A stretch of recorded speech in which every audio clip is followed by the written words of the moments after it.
What's up, everybody? This is John here at Metal Aviation, and do I have a treat for you today? In front of me I have the PHASE3 F-16. Now the PHASE3 F-16 was released at a time when there were a lot of different companies selling small park jets like this. F-16s, F-22s, F-15s, you name it. I think Exceed RC was one. They made some really good kits. I think they're still out selling cars and stuff, but as far as planes and jets, we don't really have that anymore, and that's one of the things I really miss. So I kind of wanted to give a quick, rehash of this particular plane. So maybe if somebody does see one for sale, you know what it is, and you kind of know what you're getting. And I would tell anybody, if you do come across this particular jet for sale, I'd buy it in a heartbeat, unless they want some crazy price for it, because it's a great flying plane. There's really nothing on here you can't fix unless you totally, smash it into the ground in a billion pieces. But if someone's selling it, anything on here, as long as it's solid, you could replace or fix and get it up and running. So anyway, it's one of my favorite park jets. It's the only one I kept when I got out of the hobby for a while. As you can see, we're back, But I did keep this because I love it. It's a great plane. Hey everybody, just want to jump in really quick here and let you know that the Metal Aviation website is up and running. The Metal Aviation website features our shop, which contains all our F and Fly merchandise, hats, t-shirts, hoodies, other RC related apparel. We're also going to have park jet related parts and accessories for sale on the website. We also have free downloads. Our beginner's guide and PDF plans are free to download from the website. There's a contact page, so you can contact Metal Aviation for any reason, whether it's website related or anything in general, asking questions or anything pretty much you want to contact us about. And last but not least, I have the blog page where I just kind of write about whatever I feel like writing about, whether it's RC related or life related stuff. I kind of like to write here and there, so I figured I'd throw a blog up on the website. So go head on over to metalaviation.com, get yourself some Metal Aviation swag, and maybe get some free downloads. So we'll just kind of give it a once over and just show you what I have in it. I don't have anything exotic in here. I'll show you how I have it set up. And again, there really isn't much more you can do with it than what I have, but you can upgrade a better, ESC, a better EDF, and we had one of these back when I think it was back in probably 2000.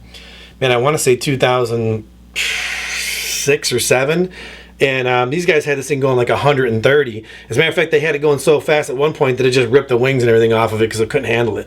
Anyway, I digress. Let's take a look and see what we have here with this plane. So as you can see, it's your standard, small park flyer jet. The one thing that's different about this than you'll see on any other of the F-16s I've seen for sale at the current time is it has what they call the full flying tail end, which basically means our stabilizers, elevators, they move, the whole thing moves, not just a small elevator on the end that flaps up and down. We have a full movement on these. And it uses an elevon setup, no ailerons at all, just an elevon setup. So it's a 2-servo setup, pretty simple, and of course you have your throttle, so it's 3-channel. Very simple to set up. Now, to say it's a full flying stab is kind of pushing it a little bit, because a full flying stab, you're able to adjust these in flight statically, not just going up and using them for up and down pitch, but in flight, depending on the armament or any type of weight change that might happen in the plane, or for any different type of flying style, this can be adjusted statically, so they can stay here, it can stay there, and then you could control your movements after that static change. So you could set up that up in your radio to where you could statically change this if you want a different flight style or whatever, but I don't see why you would. This is more or less a, throw it up in the air and fly it around like you just don't care type plane. And it's a great flying plane. It's light. One of the negatives of this plane is that it's not EPP foam. This is made out of, I don't even know what the type of foam this is. It's an old school foam.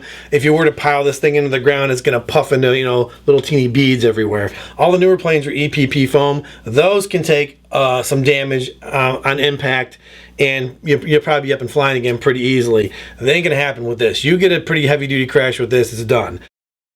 What's up, everybody? Just want to jump in here really quick because you're probably wondering what the f you just saw. That was a WTF moment, and what that means is in any of our videos throughout the month of December, we're going to throw weird things in there that definitely aren't in the video normally. blatant stuff that's out of place. And we're going to use those little moments as entry to the December contest. So watch all our videos throughout the month of December, and any video you see that has weird things happening in it, go ahead and comment in that video comment section with something with WTF in the comment, and that'll let us know that you sent us a message via our contact page at metalaviation.com. Now when you go to the contact page, when you send that message, you want to put your YouTube subscriber name, the weird things that you saw happen in that video, and the name of the video that you're referring to. If you get them all right, you basically get an entry into the contest. And since we're going to do this throughout multiple videos throughout December, then you have multiple chances of entering for the December contest. And in the December contest, we're giving away this FMS jet courtesy of the Hobby Hangar. And also check out our December contest video, which should be up now, where Hank from the Hobby Hangar basically does a quick kind of half-ass unboxing of that particular jet so you can see what it is for the monthly contest. Anyway, back to the video.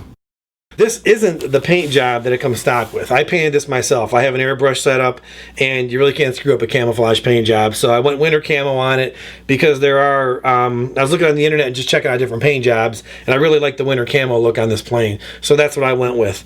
How it comes out of the kit is it's a completely white foam plane, and they have a sticker kit with it. So the stickers go on the white, and it has its own proprietary sticker scheme. It's not a Thunderbird or anything like that. It's their own proprietary scheme, and you throw your stickers on there where where they tell you to, top and bottom, so you can differentiate the top from bottom, and you have a pretty nice looking plane. It's not super fast. It runs off of a 3-cell. Take the canopy off.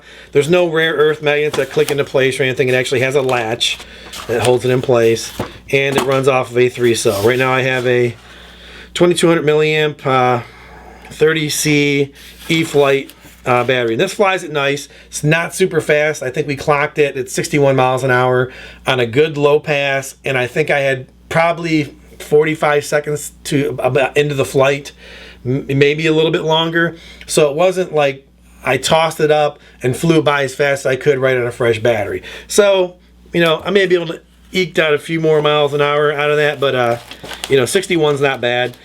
This isn't too bad. It's pretty easy to handle. I would not get this as your first jet. So if you do see one and you purchase it, maybe hold off and learn on a profile jet or something. So again, we'll hit the motor here. It doesn't have a lot of it's got more of a higher wind. The newer EDFs on the market use a higher blade count, like somewhere in the 10-12 range, and they have a little bit deeper of a sound to them. They sound more like a jet when they come flying by. But in general, this has more of that vacuum cleaner sound to it.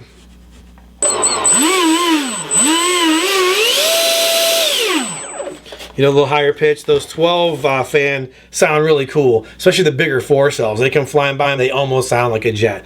This does to a certain degree, but it again has more of that vacuum cleaner sound. Oh, one other thing on the bottom. So this did come with gear, by the way. I didn't put the gear on, just hand launch it. It's got 2 slots where you can hold your hand in there to hand launch it.